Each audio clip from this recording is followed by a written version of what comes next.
Assalamualaikum warahmatullahi wabarakatuh. Yang kami muliakan ayah, Bapak Tuan nasabah pertanyaan mengenai seseorang nah harta lebih kurang 5 nalih humang, dan secara perkiraan urunnya wajib jawaji. Kebetulan belum sempat kerja wajib awal ini wabah Allah. Kemudian oleh ahli waris hana kepikiran dan sunnah juga perai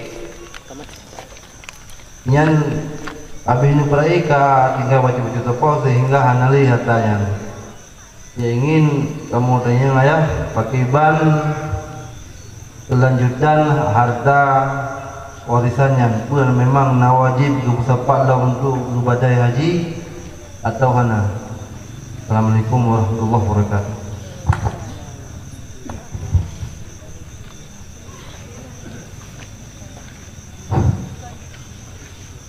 Orang kawajib haji, anak bijak wajib.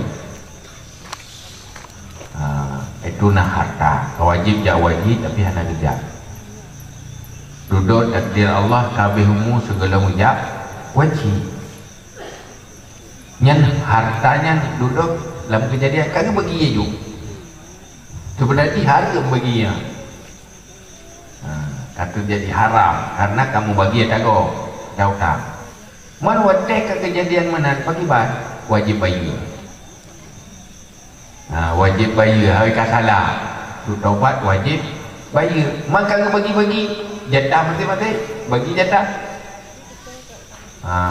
Masa nana ke inang siapa agam siapa. Atas 5 nalihnya seper apa kan